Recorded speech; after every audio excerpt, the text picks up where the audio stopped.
ఆంధ్రప్రదేశ్లో కొన్ని నెలల నుండి సాగుతూ వస్తున్న మద్యం కేసులు అనే ఎపిసోడ్ ఇప్పుడు చివరి దశగా చేరుకుంది. సరే, వాళ్ళు ఇప్పుడు ఎవరిని అరెస్ట్ చేస్తారు, ఎవరి దగ్గరికి వెళ్ళి ఆగుతారు, అసలు ఏం చేయబోతున్నారు అన్నది మరికొన్ని రోజుల్లో, అంటే ఫైనల్గా ఎక్కడ ముగింపు ఇవ్వబోతున్నారు అన్నది మరికొన్ని రోజుల్లో వెరీ సూన్ తెలియబోతూ ఉంది. అండ్ అదే సమయంలోనే వీళ్ళు పెడుతున్న కేసులు, ఈ విచారణ సంస్థ చేస్తున్న హడావిడి, వీళ్ళ పత్రికలు, టీవీలు చేస్తున్న హడావిడిని ప్రజలు ఎంతవరకు సీరియస్గా తీసుకుంటున్నారు అంటే అసలు వీటిని ప్రజలు పట్టించుకోవడం లేదు. వీటిని దేగను కూడా దేగుతున్నట్లుగా అనిపించడం లేదు. మనం ఎవరితో మాట్లాడినా ఈ కేసుల ప్రస్తావన వాళ్ళ దగ్గర తీసుకొచ్చిన వాళ్ళు దీన్ని పెద్ద సీరియస్గా తీసుకోవట్లేదు. దీన్ని కక్షపూరిత రాజకీయాల కోణంలోనే చూస్తూ ఉన్నారు. దానికి కారణం పాలకపక్షం వైపు నుండే కారణం కూడా కనిపిస్తూ ఉంది. మన క్లియర్ కట్గా కనిపించేది ఏంది, వీళ్ళు అధికారంలోకి రాకముందే రెడ్ బుక్ అని ఒక దాన్ని పట్టుకొని దాని ప్రకారమే మేము అధికారంలోకి వస్తే ముందుకెళ్తామని ముందే ప్రకటించుకుంటూ వచ్చారు. అధికారంలోకి వచ్చిన తర్వాత కూడా దాన్నే ముందు పెట్టి దీని ప్రకారమే ముందుకెళ్తాము అని ముందే చెప్పుకుంటూ వచ్చారు. అంటే అందరికీ తెలుసు, దాంట్లో జగన్మోహన్ రెడ్డి గారితో పాటు ఆయన క్లోజ్గా ఎవరెవరైతే ఉన్నారో వాళ్ళ పేర్లన్నీ ఆ బుక్లో ఉంటాయి.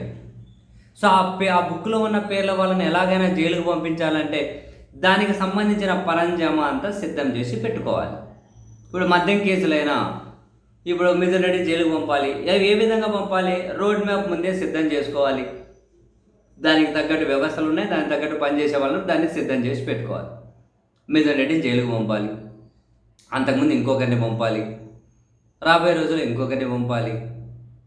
సో వీళ్ళు ముందే రాసి పెట్టుకున్నారు, వీళ్ళ సంగతి తేల్చాలి. దాన్ని ఎట్లా తేల్చాలి, ఎవరి సంగతి తేల్చాలో నిర్ణయించుకున్న తర్వాత వాళ్ళ సంగతి ఎలా తీర్చాలో బ్లూ ప్రింట్ సిద్ధం చేసుకొని పెట్టుకొని పోతున్నారు. మద్యం కేసులైనా చూడండి, డిస్టిలరీ యాజమాన్యం చెప్పారు వాళ్ళ స్టేట్మెంట్ అని, ఇంకో నిందితుడు చెప్పారు వాళ్ళ స్టేట్మెంట్ అని, ఇంకొకరు చెప్పారు వాళ్ళ స్టేట్మెంట్ అని. ఛార్జ్ షీట్లో కూడా వీళ్ళు ఇక్కడ పెట్టుబడి పెట్టారు, అక్కడ పెట్టుబడి పెట్టారు అని చెప్పి అంతవరకు ఉన్నాయి. కానీ ఆ పెట్టుబడి ఖచ్చితంగా కనుక మద్యం కేసులో వీళ్ళు సంపాదించిన డబ్బేనా అనే ఆధారాలు ఎక్కడన్నా ఉన్నాయంటే ఎక్కడ లేవు. అది ఎవరో చెప్పారు, వాళ్ళు చెప్పారు, వీళ్ళు చెప్పారు. ఆ వాంగ్మూలాల మీద చెప్పిన వాళ్ళ సంతకాలు కూడా పెట్టడం లేదు. అండ్ ఫస్ట్ నుంచి మద్యం కేసులో ఎవరెవరి పేర్లు వచ్చాయి, లాస్ట్కి వస్తే వాళ్ళు సైడ్ అయిపోయారు. ఇప్పుడు వాసుదేవరెడ్డి బెవరేజెస్ కార్పొరేషన్ మాజీ చైర్మన్, ఆయన దగ్గర కావాల్సినంతలో సంతకాలు పెట్టి చేసుకున్నారు. తర్వాత ఆయన రిలీవ్ చేసి కేంద్రానికి పంపించేశారు. ఇట్లాంటివి నచ్చినట్లు నడుచుకునే వాళ్ళకు నజరానాలు ఇస్తూ ఉన్నారు, నచ్చినట్లు నడుచుకునే వాళ్ళను కేసులు పెడుతున్నారు, జైలుకు పంపిస్తున్నారు.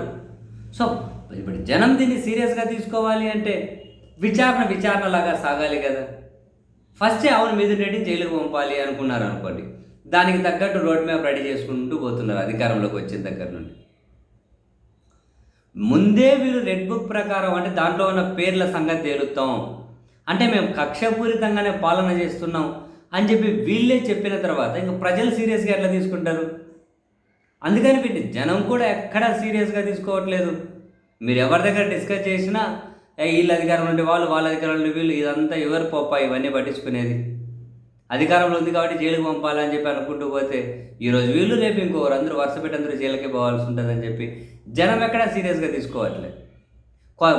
కొత్తగా ఇప్పుడు ఏంది లేపో మాట్లాడుకునే మనం దీని గురించి. ముందే చెప్పారు వాళ్ళ బుక్లో పేర్లు రాసుకున్నారు, వాళ్ళందరినీ జైలుకు పంపుతామని.